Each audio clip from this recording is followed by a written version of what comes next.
Oke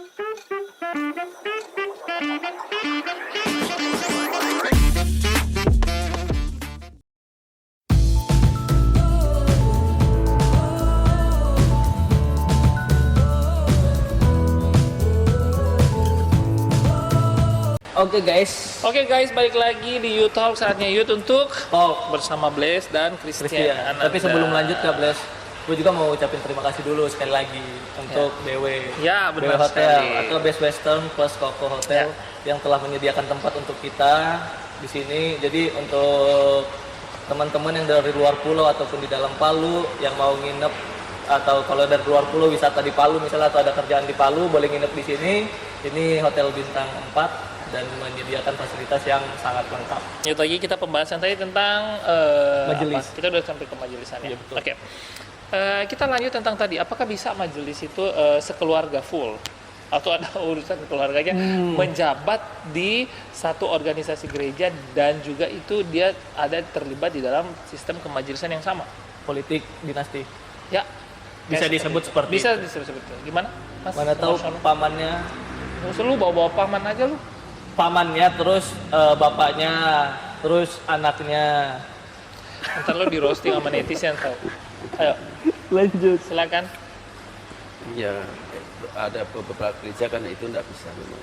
Nggak bisa. Ada tata gereja memang itu tidak bisa. Misalnya orang tuanya ketua majelis, anaknya majelis juga, itu kayaknya beberapa gereja memang tidak memperbolehkan tata tertibnya, tata gerejanya memang tidak memperbolehkan, karena kan itu mengandung nilai-nilai nepotisme.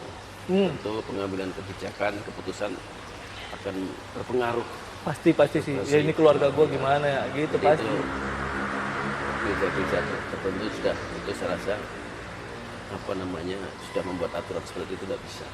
Tapi mungkin bisa juga gereja-gereja lain bisa terjadi, ada juga kemungkinan. Pasti ada sih. Menurut gue pasti ada. Di gereja saya Ya, tidak ada. sekarang begini, kalau kasusnya adalah gereja ini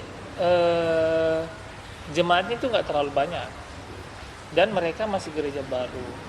Nah, sistem kemajelisannya pun maksudnya nggak cukup orang-orang untuk misalnya, bukan nggak cukup ya, banyak yang belum bersedia untuk menjadi majelis. Sementara yang bersedia ini yang memang adalah yang terbeban dari keluarga, misalkan dari keluarga saya terbeban ada beberapa orang untuk masuk karena membantu, karena kalau enggak siapa yang mau jadi majelis, siapa yang mau ngurus kira-kira. Kalau kayak gitu kasusnya kayaknya bisa, Pak. Karena kan nggak ada orang lain lagi. Iya, karena kan situasi ya. Jemaatnya, anaknya, tuanya, bapaknya sama mamanya, otomatis keluarga semua. Iya, enggak untuk awal. Maksudnya kan masih baru, Pak.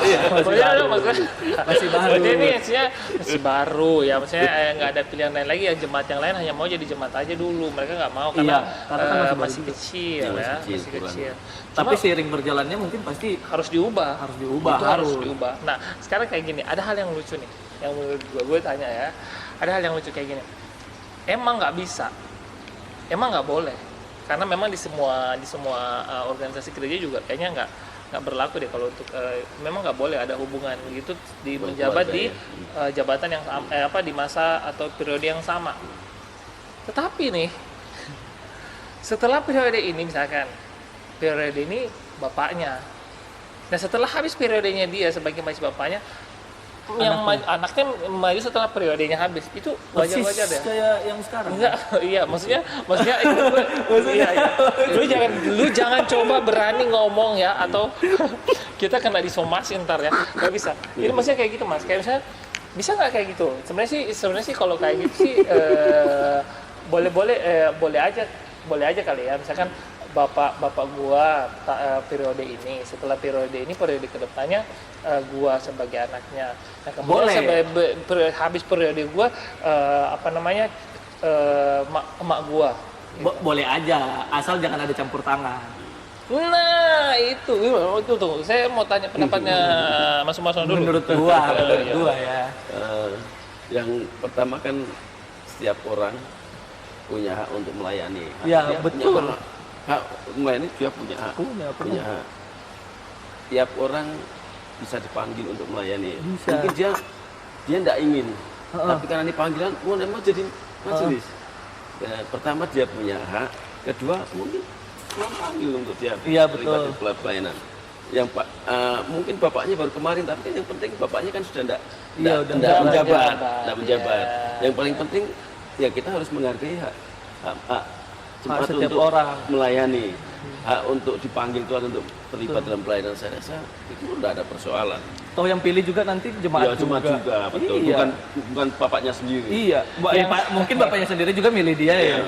Bisa jadi juga. Gak mungkin bapaknya nggak milih dia lah, Iya. nggak mungkin. Bisa di depan media bilang enggak. Iya. Oke. Sekarang kayak gini.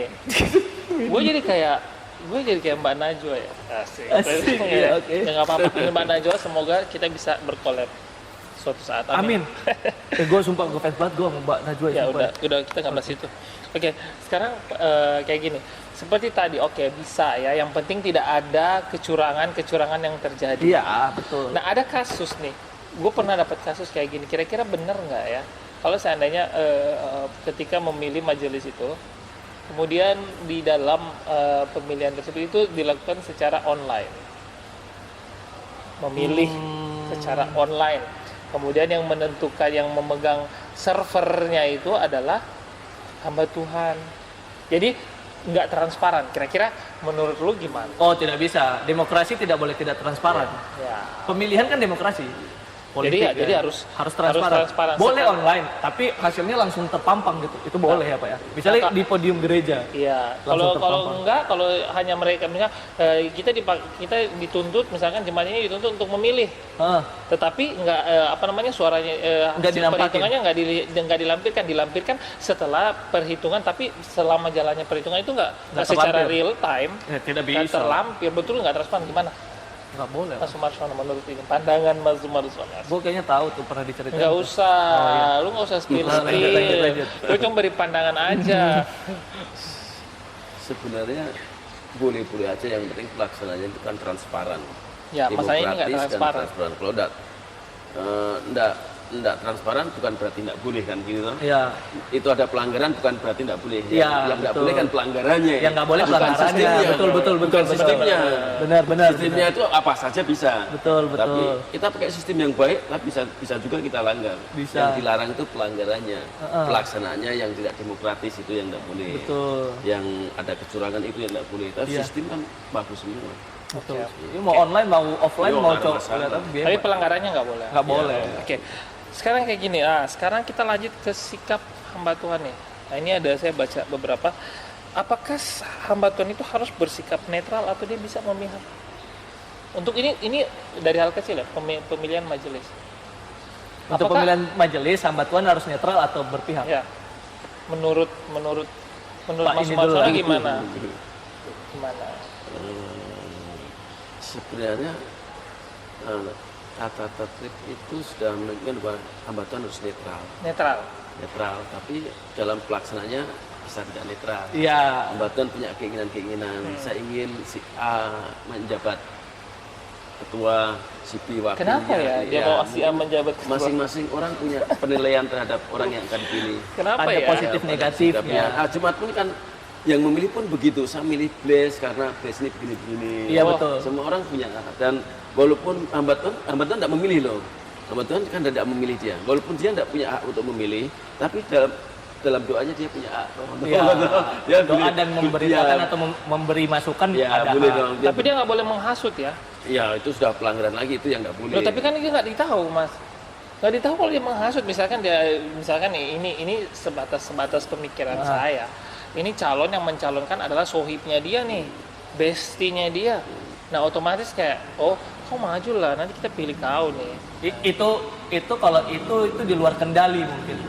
Luar Gini, kendali. gini loh Bang. Kalau menurut gue nih kan tadi ditanya boleh tidak hamba Tuhan Ya, itu hamba Tuhan boleh, memihak. Sebenarnya harusnya tidak boleh. Ada peraturan yang dibilang itu udah kuadrat, bukan peraturan sih ya, kuadrat atau norma dalam organisasi gereja lah. Tidak boleh memihak siapapun, harus secara netral. Tapi kalau di luar itu kan personal jadinya. Bukan dia membawa nama gereja lagi. Bukan, kalau kecuali dia khotbah bilang kita harus pilih ini ya, itu salah. Tapi ketika di luar hal tersebut dia kayak ngomong ke kayak, saya pengen deh si Blaise jadi majelis. Itu tuh punya penilaian sendiri loh. Seorang ketua seorang ketua kadang-kadang dia bakal merekomendasikan orang yang dia anggap bagus waktu dia menjabat, pasti. Tapi bukan Dia berarti suatu hasutan itu. sekalipun dia dalam konsep ya mas, dalam konsep bergurau, kayak misalkan dia khotbah Iya, bergurau, bisa oh makanya Tapi disampaikan secara bercanda. iya gitu. disampaikan secara bercanda nggak boleh. Nah, itu tidak boleh, harusnya tidak boleh. Karena mau itu kadang kayak bercanda. gitu, kadang kayak gitu mungkin merasa bahwa oh ini hanya bercanda, padahal udah ada modus di dalam. Nah makanya tuh kayaknya ijazahnya itu deh palsu. Nggak bisa ngomong kayak gitu ya. Kamu jangan macam-macam ya. Mungkin ijazah pendetanya palsu. Oke, berarti kita sepakat ini menurut kita. Itu menurut kita ya guys ya. Jadi Kalau jangan menurut kalian berpikir. oh lupa tadi kita Betul. lupa announce. Guys, kalau seandainya kalian punya pemikiran sendiri bisa Bisa di komen di bawah. di Oke. bawah. Bawah mana bang? Bawah mimbar. Di bawah. Kalian bisa komen di bawah. Oke, Untuk ada yang nggak setuju atau ada yang mau pro kontra sama kita, betul. bisa komen bawah. Oke, lanjut.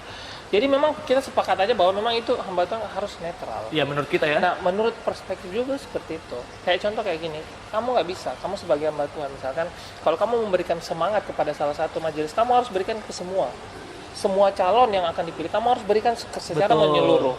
Kamu nggak bisa dong, kamu sebagai hamba Tuhan tiba-tiba kamu keluar diajak makan sama salah satu calon majelis, terus kamu story. Terus kamu story deep talk. Aduh. Itu udah pasti. Itu Udah namanya jelas, apa? udah jelas. Itu udah jelas kan. Maksudnya jadi attitude sama sikap dari hamba Tuhan sangat diperlukan dalam hal ini. Benar kira-kira. Betul, Seperti betul. itu, Mas. Betul, itu Sikap harusnya. dan attitude dari hamba Tuhan sangat diperlukan. Nggak bisa. Kadang kayak takutnya keenakan kali ya hamba Tuhannya ya. Mungkin karena mikir ya itu hamba Tuhan harus sadar lagi bahwa mereka adalah pelayan. Gue itu di luar kontrol sih. Ya memang benar kan Mas? Ya. Menurut Mas sendiri gimana? Hamba Tuhan itu adalah seorang pelayan jemaat, pelayan Ya Tuhan itu sebagai kan dibilang seharusnya. Iya. Walaupun kenyataannya Iya. iya seperti itu ya. Oke, lanjut. Oke. Nah, berarti tadi tentang dinasti politik di gereja. Nah, dinasti politik yang dimaksud seperti ini di kalangan pemilihan majelis, dan juga mungkin kalau di gereja-gereja lain itu seperti pemilihan gembala sidang. Gembala sidang Nah, apa kayak gembala sidang kayak gini nih. Ada gereja yang tidak memakai sistem kemajelisan. Mereka nggak pakai sistem itu. Tetapi mereka langsung aja berarti gembalanya sebagai pemimpin utama. Jadi nggak ada ketua majelis. Nah, berarti akan ada yang melanjutkan siapa menjadi gembala status jadi pemimpin dari gereja itu. Nah, kadang tidak jarang dan memang sering terjadi bahwa nggak mungkin orang lain yang memimpin, pasti kalau bukan anaknya, saudaranya dan lain sebagainya. Kalau itu menurut pandangan kalian gimana?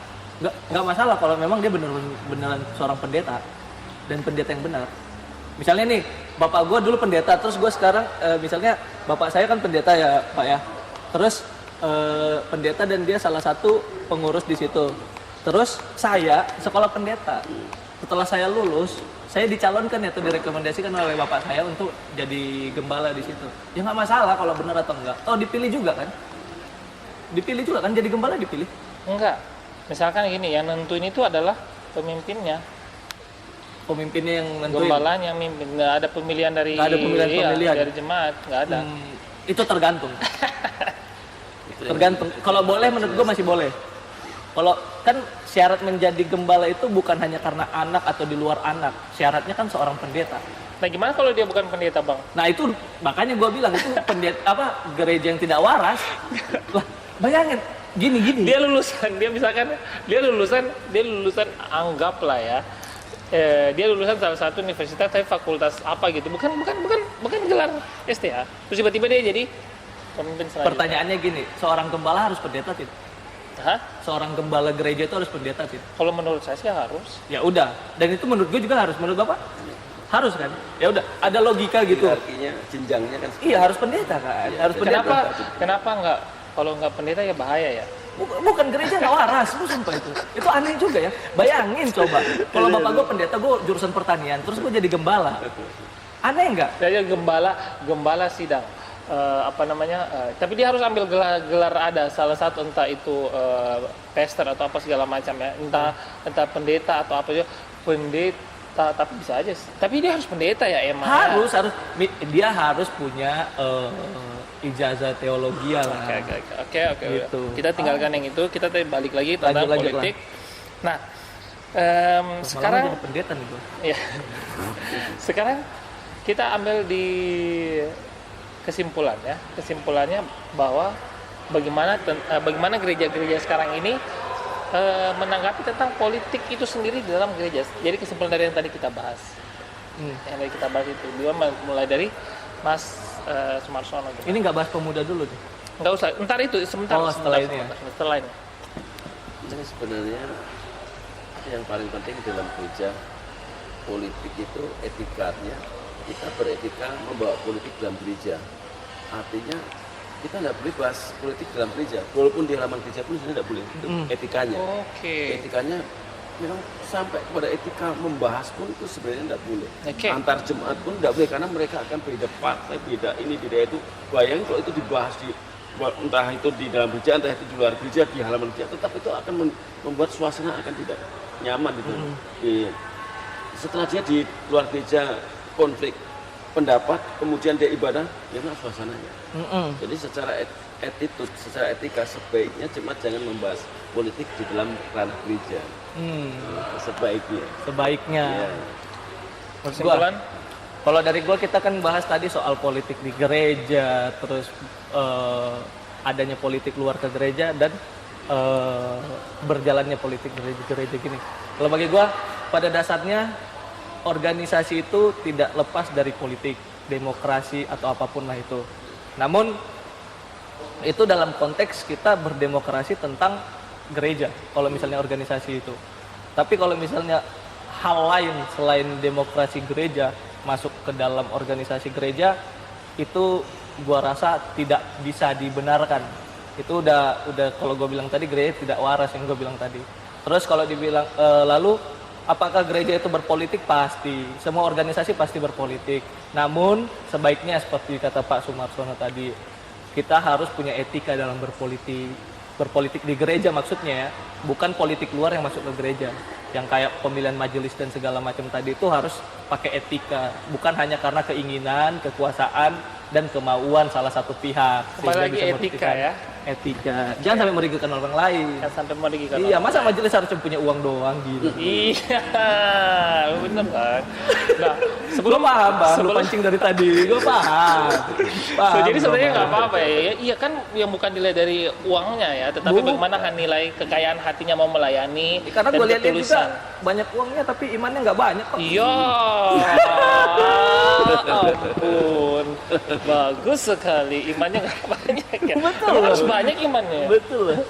Lu dia bisa ngomong loh, uangku banyak karena imanku banyak. Waduh. Tidak. Iman banyak yang pasti selama kaya, gua Bang. pelajari nih Bang ya, di mana-mana orang yang kaya akan harta pasti miskin akan iman. Itu di mana-mana. Nah sekarang sebelum saya memberikan kesimpulan saya mau tanya kepada kalian berdua nih, ya. Kira-kira bisa nggak anak muda terjun di dunia politik? Bisa. Ini bukan karena bisa. karena ada bisa ya. Karena di mana-mana kalau di sekarang nih anak muda tuh menurut gua anak muda itu masih dianggap bahwa lu masih muda, lu nggak punya pengalaman dan lain sebagainya. Lu kalau mau terjun di dunia politik, lu tahu apa? Lu baru lahir kemarin, maksudnya. Terus kalaupun terjun di dunia politik, lu harus santun nih sama kita yang udah senior. Nah, menurut kalian seperti Mas Sumarsono dulu deh. Ya Pak, gimana? Ini menarik ini. Ya tentu pemuda harus lebih 17 tahun dong. Iya betul, itu ya betul, itu betul, itu satunya betul. Oke. Oh ya, sebentar sebelum dijawab. Ini saya lebih detail ya. Ini untuk anak muda, terutama anak muda Kristen. Mau terjun ke dunia politik. Ya. Anak muda Kristen dalam artian yang punya KTP ya. Iyalah, yang udah KTP. Kan tadi dia bilang kalau dia punya KTP susah juga sih. Berarti belum 17 kan? Ya belum berarti 17 bukan itu anak, maksudnya. Kalau dia belum punya KTP berarti bukan anak muda. Masih anak kecil. Iya, anak remaja nanggung. Cucok. Lanjut. Kemudian saya rasa itu kembali kepada hak pribadi untuk berpolitik atau tidak. Kalau dia sudah berkomitmen ingin terjun dalam politik, ya kita yang tua merespon, memberikan semangat untuk tentu anak muda ini harus belajar tentang hal politik juga dong. Betul. Politik tentu juga karena dia latar belakangnya Kristen, dia harus tidak hanya politik yang dia belajar, hal yang teologis juga harus belajar dong, supaya ketika dia terjun dalam dunia politik tidak banyak dosanya. Betul. Jadi Agak susah tapi itu sih Pak. iya, kita dorong karena memang dari yang saya kenal, yang saya tahu, Yesus pun tidak berpolitik. Makanya gue bilang, Yesus juga bukan pengusaha kan Pak? Betul. Yakin lu? Politik. Yesus pengusaha apa? 5 roti 2 ikan jadi banyak. Kan tidak diperjualbelikan. Nggak. Bapaknya pengusaha nggak? Siapa? Bapaknya Yusuf, Ah. tukang kayu. iya. Punya Tukang. pengusaha besar nggak? Nggak tahu lu emang. Tidak kan? Lu tahu dari mana lu tahu kalau seandainya bapaknya bukan pengusaha kayu besar? Apa? Lu tahu dari mana? Emang ada Ya kalau Yusuf bukan pengusaha kayu besar dia nggak akan pakai kampak lah. Oh iya, lu tahu dari mana dulu kan masih belum ini. Oh, filmnya ada. Kemudian saya lanjut lagi. Kemudian murid Tuhan Yesus itu tidak ada yang latar belakangnya politik. Betul. Pemerintah. Yang ada nelayan. Nelayan semua yang tidak Betul. itu. Matius? Matius, Markus, Lukas. juga ya, itu bukan politik dagang toh. Iya, dagang. Ya. Nah, kalau saran saya sebagai orang tua kepada anak muda yang Kristen, Benar Betul. ya, saran Pas saya. banget ya ada yang tua Iya. dan betul. Benar-benar. Sebaiknya sebagai kita orang percaya, orang Kristen yang masih muda, mari belajar banyak tentang mengenal Yesus sebagai juru selamat kita. Sehingga yang terpenting kita sebagai orang Kristen, pemuda Kristen, mengerti apa yang menjadi visi tujuan Kristus. Kalau Kristus memberitakan Injil, ya kita dari muda belajar memberitakan Injil. Tujuan kita sebagai orang percaya kan cuma satu, memberitakan Injil. Jadi bolehlah berpolitik, terjun dalam dunia politik, tapi itu akan menjauhkan kita dari visi kita sebagai orang percaya. Tidak mungkinlah kita berpolitik kemudian memberitakan Injil di dalamnya. Tidak mungkin lah. Tapi sebaiknya kita, saran saya sebagai pemuda Kristen, kenali Kristus, belajar teologi secara mendalam, beritakan Injil. Menanggapi, kira-kira bisa nggak saya misalkan sebagai anak muda, saya terjun di dunia politik, dan di dunia politik saya memberitakan firman itu melalui tingkah laku saya, dan juga saya sebagai orang yang mengedepankan bahwa teladan saya kan di Alkitab. Kalau menurut saya di Alkitab, Daniel itu seharusnya dia terjun di dunia politik, Dalam dunia pemerintahan. dalam dunia pemerintahan. Ya, Maksudnya politik, ya, kira-kira bisa nggak seperti itu? Kalau misalkan jadi bukan yang ada sebab, maksudnya ada sebabnya kenapa saya harus terjun di dunia politik, mungkin karena ambisi orang tua dan lain sebagainya. Tetapi benar-benar anak muda itu bisa terjun di dunia politik sebagai untuk menjadi terang di sana. Kira-kira gimana kalau seperti itu? Boleh. Persoalannya kan politik nasional kita, politik Indonesia kan masih jauh yang namanya demokrasi secara sempurna. Benar, jauh. Beda dengan negara-negara maju yang demokrasinya Betul. sudah sempurna, sehingga bahkan di Amerika itu politik partai Kristen pun ada. Betul. Partai Kristen ada. Artinya demokrasi itu menjamin setiap orang untuk berpolitik. Iya. Suasananya karena di Indonesia kan berbeda suasananya. Sehingga ketika orang muda, orang percaya, kemudian dalam dunia politik, tahan enggak dia hidup di dalamnya itu? Bisa enggak dia melawan semua godaan-godaan yang di sekelilingnya itu? Bisa enggak dia berdiri sendiri secara jujur? Bisa enggak dia berdiri dengan teguh taat kepada firman Tuhan yang dia tahu? Ini kan sebuah tantangan. Tantangan di negara yang mana demokrasi itu belum begitu sempurna menurut saya. Betul. Itu betul. Ya, Tercerahkan kalau gitu. Ya, jadi Harus siap dulu mungkin. Sebaiknya kalau saya sebagai orang tua, orang yang percaya juga mengajak, mari anak muda ini miliklah visi dan misi amanat agung Kristus Yang sejalan dengan Kristus. Ya, Betul. Perspektif lu bang, saya nggak anak muda. Ini tadi kan dari seseorang yang dituakan. Ini kalau dari anak muda. Pertanyaannya kan sebenarnya apakah anak muda Kristen boleh berpolitik? Iya. Lalu Terjun di dalam dunia politik. terjun dalam dunia politik. Kalau menurut saya sih boleh. Oke. Sangat boleh. Terus kan tadi kata Pak Sumarsono, kita sebagai anak muda mungkin maksudnya Pak Sumarsono gini, belajarlah untuk mendalami kekristenan atau Kristus itu. Maksudnya ketika sebelum terjun ke dalam situ, kalian harus paham dulu nih nilai-nilai kekristenan yang baik. Jangan terjun asal terjun, gitu ya. Kita atau anak muda masih setengah-setengah nih untuk belajar atau mengerti akan bagaimana Kristus tersebut. Terus dia terjun di dunia politik, apalagi yang disampaikan tadi kan, politik itu kejam. Godaannya tuh banyak, ya kan? Benar. Karena imannya setengah, dia masuk ke dalam itu jadi hancur. Nah, Kables tadi bilang kan, tapi ini gue mau masuk ke politik karena gue rasa gue mau menunjukkan bahwa tingkat kejujuran, tingkat manusia atau gue sebagai pemuda juga akan mendeskripsikan kejujuran dengan nilai-nilai Kristus di dalam politik. Contoh ya, jangan Contohnya dipikir itu- gue udah mau langsung terjun nih, enggak. Mana tahu. Oke, itu Terjun bebas. betul. Kalau dari anak muda gue sendiri sih gini, kalau gue agak sedikit berbeda. Politik yang bagi anak muda itu untuk belajar itu sangat bagus. Belajar, ya kan? Belajar di dunia. Terjun bukan berarti nyalon. Terjun bisa jadi dia mempelajari ya. Nah, terus ketika lu udah mempelajari dunia politik seimbang dengan kekristenan, itu sangat baik.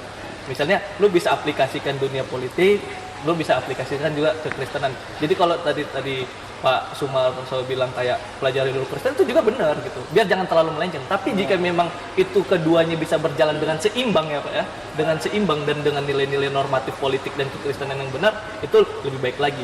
Karena bokap gue pernah bilang gini Bang, untuk jadi benar di Indonesia susah. Jadi, Untuk menjadi orang benar di Indonesia atau di dunia politik Indonesia susah.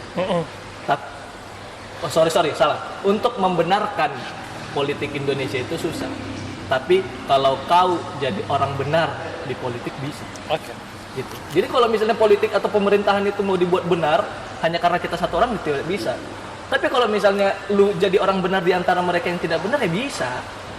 Gitu. Oke. Nice ya, dan ini perspektif dari gue final Coba ya. dari lu. Sebelum kita close, kalau dari gue sih yang pertama tentang politik di gereja. Tadi sempat ngobrol sama Mas Sumarsono, jadi kayak gini. Menurut gue gereja adalah tempat yang harusnya, tempat itu dimana orang pergi gereja butuh kedamaian, tempat yang damai dimana kita nggak perlu mikirin harus politik dan lain sebagainya. Seminimal mungkin dibuat supaya jemaat yang datang ke sana benar-benar nggak kepikiran atau nggak bermasalah tentang hal-hal seperti itu. Jadi kalau menurut saya politik di gereja tetap bisa, karena biar bagaimanapun di dalam organisasi akan ada demokrasi, akan ada politik tetapi pasti. itu harus di dalam ranah yang sudah disusun secara benar dan juga disusun oleh pengurus-pengurus gereja itu sendiri atau sinode dan lain sebagainya.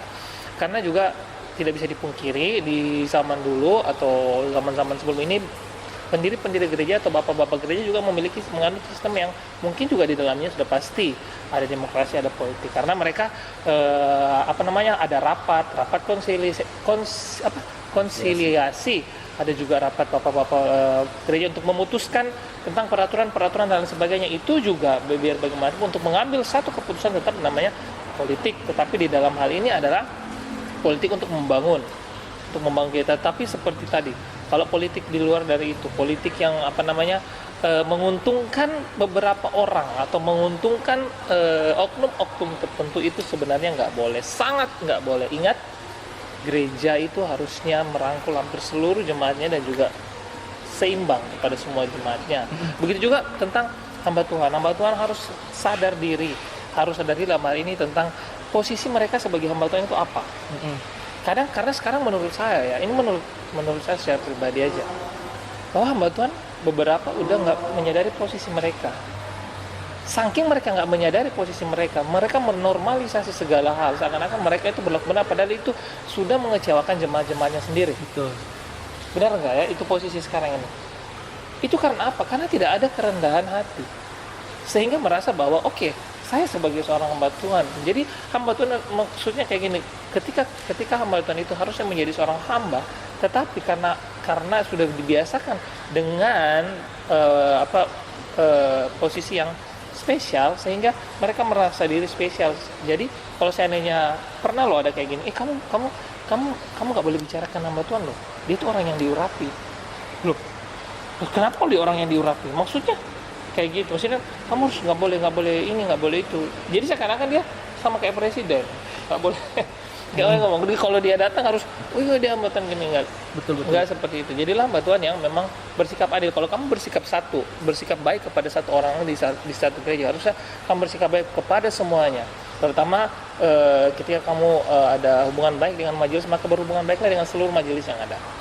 Oke, dan yang sebelum itu tadi ada sebenarnya yang kita belum jawab.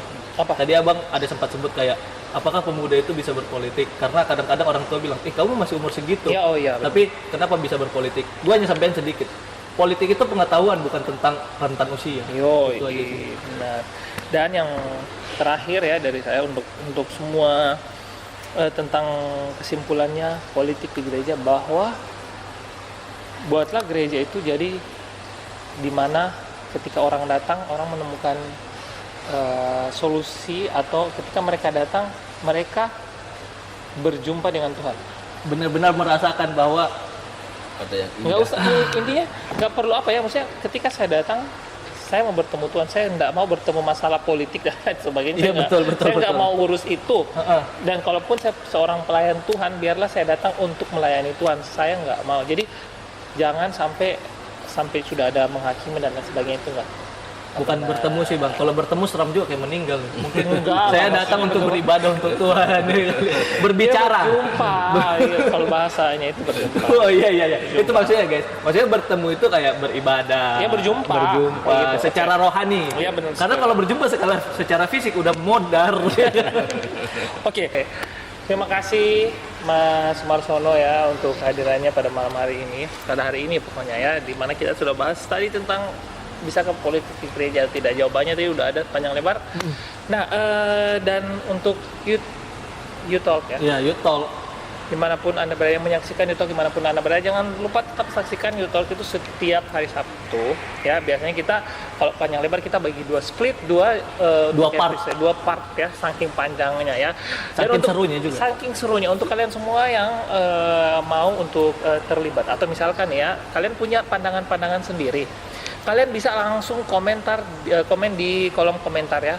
Misalkan nggak setuju sama statement kita, jangan malu-malu deh, langsung aja komen di kolom komentar kalian mau request tentang topik yang akan kita bahas, atau yang request narasumber yang akan didatangkan boleh. Iya, tapi jangan selagi request itu bisa. Ya, jangan request Justin Bieber contohnya ya, atau jangan request jangan request yang lainnya yang tinggi-tinggi. Kalau mau merequest di sini boleh, nanti kita seleksi. Kita coba. Kalau misalnya Mas. Jangan lupa untuk follow IG kita ya. Ya, IG kita ada berdua. Nanti ada di sini. Bapak ada Pak? Mungkin Instagramnya lagi cari juga. Oh, kalau ada nanti sosial medianya mungkin ditaruh di bawah atau di deskripsi. Dan juga IG dari Sadina Saat Indah Entertainment dan juga TikToknya. Mohon maaf kemarin kita belum sempat spill ya, karena memang masih ada trouble. Cuman nanti ini kita akan perbaiki, udah pasti bisa. Dan juga jangan lupa saksikan program Saat Indah setiap hari Sabtu pagi jam 6 ya. Bisa dilihat di channel YouTube SI Entertainment. Nah, untuk terakhir dari saya sebagai penutup, jangan lupa untuk semua anak-anak muda yang pastinya 17 tahun ke atas yang sudah bisa memilih, jangan lupa tanggal 14 Februari kita wajib untuk memilih. Ingat, itu adalah hari Valentine, so gunakan kesempatan itu untuk menunjukkan bahwa kamu cinta Indonesia. Harusnya kamu memilih siapa pemimpin yang akan menjadi pemimpin untuk negeri ini. Kalau kamu cinta Indonesia, kamu harusnya memilih. Jangan golput, nggak boleh ya. Terserah siapapun itu, tetap harus memilih. Satu suara sangat berarti untuk masa depan negara ini. Oke, akhir kata kami mau pamit undur diri ya. Oke. Sampai jumpa dan ketemu lagi di episode berikutnya di Youth Talk, saatnya Youth untuk Talk. Jangan lupa subscribe guys. Thank you. Subscribe, ada.